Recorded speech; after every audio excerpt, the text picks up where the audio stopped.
अब ये जो जजमेंट दिया गया है सेकुलर और सोशलिस्ट को प्रीएम्बल में लगाने के लिए, इसमें हाइलाइट्स क्या है? हाइलाइट्स क्या है? सुप्रीम कोर्ट का जो जजमेंट आया है इसमें डॉक्टर बलराम सिंह के केस में इन्होंने क्या बोला है? पहली चीज ये बोली गई है context of the 42nd amendment. अब यहाँ पे पिटिशनर ने आर्ग्यू किया है कि जो अमेंडमेंट है इंट्रोड्यूस किए गए थे इमरजेंसी के टाइम पे, इन्होंने कहा था जब इमरजेंसी चल रही थी उस टाइम पे ये चीजें इंप्लीमेंट की गई हैं। तो भाई अगर इमरजेंसी के टाइम पर ये चीजें इंप्लीमेंट की गई हैं तो ये कैसे रेगुलेट की जा सकती हैं, ये कैसे औचित्य रखती हैं? इंदिरा गांधी ने इसकी लिजिटिमेसी फॉलो की थी कि नहीं की थी? संविधान से एक्सेप्टेंस ली थी कि नहीं ली थी? ठीक, संविधान में कोई भी अमेंडमेंट होता है तो आपके पास क्या पार्लियामेंट्री एक्सेप्टेंस चाहिए ना? नहीं ली गई, तो ये कैसे लीगल है? पहली चीज। फिर Supreme Court pointed out that this issue is deliberated during the constitution 44th amendment bill which retained the term after extensive parliamentary discussion. अब 42वें के बाद 44वां जब हुआ तब सरकार थी, पार्लियामेंट्री कमेटी भी थी, पार्लियामेंट भी था, पार्लियामेंट में डिस्कशन भी हुआ, डिस्कशन के बाद हमने क्या किया, 42 की जो चीजें नहीं अच्छी थी उन्हें 44वें में हमने हटा दिया। तो अगर 42वीं की चीजों को हमने 44वें में रिवर्स किया था तो अगर ये जरूरी नहीं होता हम इसे भी रिवर्स कर देते, तब तो हमने किया नहीं। पार्लियामेंट्री पावर प्रीएम्बल को अमेंड करने की, आर्टिकल 368 एक्सटेंड करता है कि हम प्रीएम्बल को भी हटाएं। बेंच कॉम्प्रोमाइज करती है, संजीव खन्ना और संजीव कुमार रूल करते हैं कि पार्लियामेंट की पावर है 368 के तहत बदलाव लाने की। ध्यान रखना लक्ष्मीकांत में अगले साल ये डॉक्टर बलराम सिंह का केस जुड़ जाएगा, तो थोड़ा ध्यान दे दें सब लोग। इन्होंने ये बोल दिया है अभी चीफ जस्टिस संजीव खन्ना ने और जस्टिस संजय कुमार ने कि 368 पावर देता है प्रीएम्बल को भी अमेंड करने का। ये मूलभूत ढांचा नहीं है, इसको बदला जा सकता है, ये अभी भी बोल रहे हैं। ठीक, hence the argument against retrospective amendments was rejected. कह रहे पर फालतू के अमेंडमेंट नहीं, जो उसकी मूलभूत को बदल दे, बेसिक स्ट्रक्चर को बदल दे, वैसा कोई अमेंडमेंट हम वहां पे नहीं कर सकते। Bench stated that accepting the retrospective arguments would undermine all constitutional amendment. कह रहे हैं अगर ऐसा हम करते हैं आर्ग्यूमेंट होगा तो अंडरमाइन करेगा सारे कॉन्स्टिट्यूशनल अमेंडमेंट को, despite parliament's unquestioned authority to amend the constitution.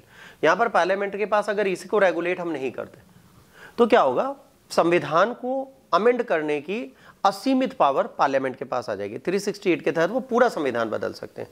Constitution एक लिविंग डॉक्यूमेंट है, उसमें जो चीजें लिखी हैं वो बिल्कुल सही हैं, वो सोशल फ्रेमवर्क और डेमोक्रेसी को दिखाता है, इसको हम बिल्कुल बदल नहीं सकते। पीठ ने क्या कहा, पूर्वव्यापी प्रभाव को तर्क देने के लिए सभ्य संवैधानिक संशोधन कमजोर हो जाएंगे, बावजूद इसके संविधान में संशोधन करने की संसद के निर्वाध का अधिकार प्राप्त है। तो इन्होंने सीधे कह दिया कि भाई संवैधानिक संशोधन हो सकता है, बिल्कुल हो सकता है, बिल्कुल नहीं कह रहे, बट फालतू की चीजों का संशोधन हम क्यों करें भाई? अगर सोशलिस्ट और Republic secular and socialist world genuinely represent कर रहा है भारतीय संविधान को तो हम उसे क्यों हटाएं? और कह रहे लोकतांत्रिक और सामाजिक ढांचे के तहत धर्मनिरपेक्ष और सामाजिक शब्द बिल्कुल सही, इनको कुछ भी नहीं, प्रारंभ में भारत में नहीं थे। सबसे बड़ी बात है जब संविधान बना था तब ये दोनों शब्द नहीं लिखे थे, ना धर्मनिरपेक्ष लिखा था ना समाजवादी लिखा था, तो इसको डालने की जरूरत क्यों पड़ी? ये पिटिशनर बोल रहा है कि भाई क्यों डाला, जब जरूरत नहीं थी तो क्यों डाला? फिर अब सबसे बड़ी बात थी जब इन्होंने फाइल कर रहे थे पिटिशन तो बहुत देर हो गई है ना। Court question the petition filed in 2020, 44 साल बीत गए थे इस अमेंडमेंट के बाद, तब तुम्हें याद आई 44 साल क्या कर रहे थे? अब कोर्ट ने भी सही बोला, 44 साल बाद याद आ रही है, उतने दिन कहाँ थे तुम भाई? उन्होंने कहा भाई हम सो रहे थे, तो फिर सो, अब क्यों जागे? दूसरा, interpretation of the key terms, secularism, the state remains neutral, neither endorsing nor opposing any religion। यहां पर हमारा क्या न्यूट्रल है, ना हम सपोर्ट करते हैं ना अपोज करते हैं। This principle instant the article 14, 15 and 16 of the constitution. अगर हम सेक्युलरिज्म वर्ड को देखते हैं तो अनुच्छेद 15, 14 और 16 संविधान के साथ मिलते हुए दिखता है। समाजवादी, socialist does not constant economic policies reflect the state's commitment to being a welfare state. फिर इन्होंने कहा जो सोशलिज्म है ये अर्थव्यवस्था के लिए नहीं है, ये राज्य को कल्याणकारी बनाने के लिए है। हम कल्याणवादी हैं, सरकार सबका भला चाहती है, ये बता रहे हैं। Significance of secular and socialist, it has not impeded legislation or the governance provided they align with the constitutional right and the basic structure of the doctrine। कह रहे basic structure of the doctrine के साथ मिले हुए हैं, constitutional right के तहत है तो हमें कोई दिक्कत नहीं। reinforces India's commitment to democratic principle and inclusive government. ये कह रहे हैं कि डेमोक्रेटिक प्रिंसिपल और इंक्लूसिव मतलब समावेशी, गवर्नेंस का मतलब होता है शासन को सुदृढ़ करने की प्रतिबद्धता को दिखाते हैं। हिंदी में पहली चीज भाई आपने 44 साल बाद क्यों याद आया? धर्मनिरपेक्षता, राज्य तटस्थ रहता है, किसी धर्म का समर्थन नहीं करता ना उसका विरोध करता है। 14, 15, 16 के तहत ये है। आप किसी भी देश, किसी भी राज्य में, हमारे भारत में देख लीजिए, अगर कोई मुहर्रम बना रहा है तो ऐसा नहीं योगी कहता है मुहर्रम मत बनाओ। हम रामनवमी बना रहे, रामनवमी की नहीं मना करते, रोड पे पंडाल लग जाते हैं तो हम मना नहीं करते, हम सबको एक्सेप्टेंस देते हैं। क्यों देते हैं?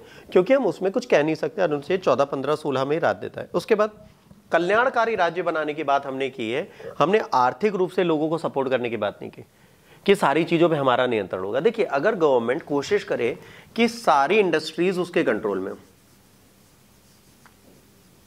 तो एक प्रॉब्लम पता है क्या आएगी? प्रॉब्लम आएगी इसको रेगुलेट करने की, प्रॉब्लम आएगी वर्ल्ड प्लेटफॉर्म पे ग्रोथ करने की। आप ग्रोथ नहीं कर पाओगे क्योंकि आपको प्राइवेट प्लेयर्स चाहिए, क्योंकि यहां पे फंडिंग डिलेड नहीं होती, डिसीजन मेकिंग डिलेड नहीं होती। पर अगर हम समाजवादी अर्थव्यवस्था ले आएंगे तो आज हम शायद 100 साल पीछे चले जाएंगे। ठीक, धर्मनिरपेक्ष समाजवादी शब्द जोड़ा गया, संवैधानिक अधिकार और मूल संरचना के सिद्धांत के अनुरूप है, कोई दिक्कत नहीं है।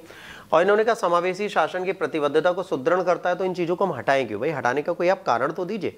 अगर आपके पास कोई बेसिक रीजन है ही नहीं इनको हटाने का, then we won't remove those things. अब यहां पे कोई डाउट है तो पूछ लो, फिर अगले